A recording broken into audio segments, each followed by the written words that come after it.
know the story. A project has all this potential, everything's looking great, and then it just fizzles out. It's easy to blame the budget or the timeline or even the leadership. But what if the real problem was there from day one, just hiding in plain sight? Well, today, we're diving into team selection and how you can stop recruiting the dead weight that sinks your projects before they even set sail. We've all heard the saying, right? A project succeeds because of great leadership. All eyes go to the person at the top, the visionary, the one with the master plan. And look, leadership is absolutely crucial, no doubt about it. But it is not the whole story, not even close. Because here is the brutal truth of it all. While leadership might get the credit for a win, failure almost always comes down to the team. The wrong people, stuck in the wrong roles, with zero motivation. This right here is the #1 reason projects die, and it's the one thing we're going to fix today. So how do these bad teams even get built in the first place? Well, the amateur move is just grabbing whoever happens to be free. Or worse, picking your buddies and a bunch of yes men. You know, you end up with a team that's awesome at sending emojis in the group chat, but is completely useless when it's time to actually do the work. The professional approach? It's all about strategy. You're building a team of complementary puzzle pieces, not just stacking up identical sheets of paper. So, how do we get strategic? We start with the core DNA of a winning team, using a framework from Six Sigma. At its heart, a rock-solid Six Sigma team is built around 3 specific non-negotiable roles. Think of these as the foundational pillars of your entire project. Get these 3 right, and trust me, you are already halfway to the finish line. First up, you've got the champion. This is your executive backer. This is a senior leader with real clout, whose entire job is to kick down doors, secure the money you need, and just bulldoze through any of the political roadblocks that always pop up. They're your direct line to the higher-ups, making sure your project stays on track and matters to the business. Next, we have the process owner. Now, this role is absolutely critical. This is the person who's going to have to live with your solution long after you and your project team are gone. They have direct, day-to-day responsibility for the process you're trying to fix. Getting them involved from the start ensures your solution is actually practical, because they're the ones who have to own the results in the end. And finally, the green belt. This is your data guru. These are the worker bees of the project, the ones who get into the trenches, collect all the raw data, and do the heavy lifting with the statistical analysis that tells you what's really going on. They turn all that messy real-world info into clear insights you can actually act on. Okay, with that core team in place, it's time to fill out the rest of the roster. And our first rule for doing that is super simple. Go to the front line. You have got to get your hands dirty. You simply cannot solve a real-world problem from an office chair. You need the people who live and breathe this process every single day. And this quote right here, it just says it all, doesn't it? The Six Sigma initiative can only work if the lowest-level workers want it to succeed. The folks on the shop floor, the ones actually turning the wrenches and pushing the buttons, they hold the keys to the kingdom. They know the workarounds, they know the hidden problems, and you know what? They often have the best solutions. If they don't buy in, your project is dead on arrival. So what does that actually look like? Well, if you're tackling a production issue, your team has to include people from maintenance, quality control, and the operators running the machines.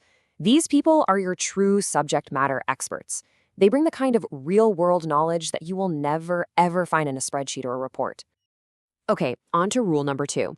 You've got the right people in the room. Fantastic. But now you have to make sure every single person knows exactly what they're supposed to be doing, because ambiguity is a slacker's best friend, and we need to get rid of it completely. And the absolute best tool for this job is something called a RACI matrix. It's a simple chart, but it is incredibly powerful. It assigns clear roles for every single task in your project. There's no more, oh, I thought somebody else was doing that. It forces total clarity and accountability. It literally leaves slackers with nowhere to hide. So, how does this RACI thing work? Well, it stands for responsible, accountable, consulted, and informed. Responsible, that's the person who physically does the work. Accountable, that's the one person who owns the outcome. The buck stops with them. Consulted are the experts you need to get input from. And informed, those are the folks you just need to keep in the loop. Simple as that. Let's just walk through this quick example. For a task like collect data, you see the green belt is marked as responsible. They're the one doing it.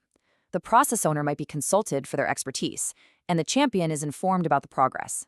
But now let's take present findings. Here, maybe the process owner is responsible for building the slide deck, but the champion is ultimately accountable for that business outcome. See how clear that makes everything? No guesswork. All right, let's move on to our third and final rule. And honestly, this one might be the most important of all. It's not enough to have skilled people with clear roles. You need people who are genuinely, deeply motivated to solve the problem. You've got to recruit for motivation. So how on earth do you find those people? It's easy. Ask yourself one simple, powerful question. Who is the most miserable because of the way things are right now? The person who has to deal with that broken process day in and day out. The one whose job is 10 times harder because of this problem? That person is your most motivated ally. They have real skin in the game. A fantastic tool for finding these folks systematically is the stakeholder analysis grid. It's a simple way to map out everyone involved in your project based on two things: how much power or influence they have in the company, and how much interest they have in your project's success. Now here's the key. You want to focus all your recruiting effort on the right side of this grid, the high-interest people. The folks on the lower right with high interest but maybe low power, they are your perfect goodwill ambassadors and your frontline supporters. And the people in the top right, high interest and high power? Bingo! Those are your key players, your process owners, and your executive champions. That's where you build your team. And there you have it. A clear, actionable blueprint for building a project team that doesn't just show up to meetings, but one that actually goes out and gets results. So let's do a quick-fire recap of the essentials. Number 1, build your foundation around those 3 core players: your champion, your process owner, and your data guru. 2, go cross-functional and recruit from the front line, the people who actually do the work. 3, define every single role with a RACI matrix to kill any confusion. And finally, number 4, actively hunt for the people who have real skin in the game. Their motivation is going to be the fuel for your project. So your A-team is assembled. You've got the right people in the right roles with all the right motivation. That is a huge win. But it's only half the battle. Now for the really big question. Do they have a clear, focused, and achievable target to actually aim for? Well, that's exactly what we're going to cover in the next one. We'll break down how to set goals using the SMART principle so you can stop over-promising and start delivering results the boss can actually see. I'll see you then.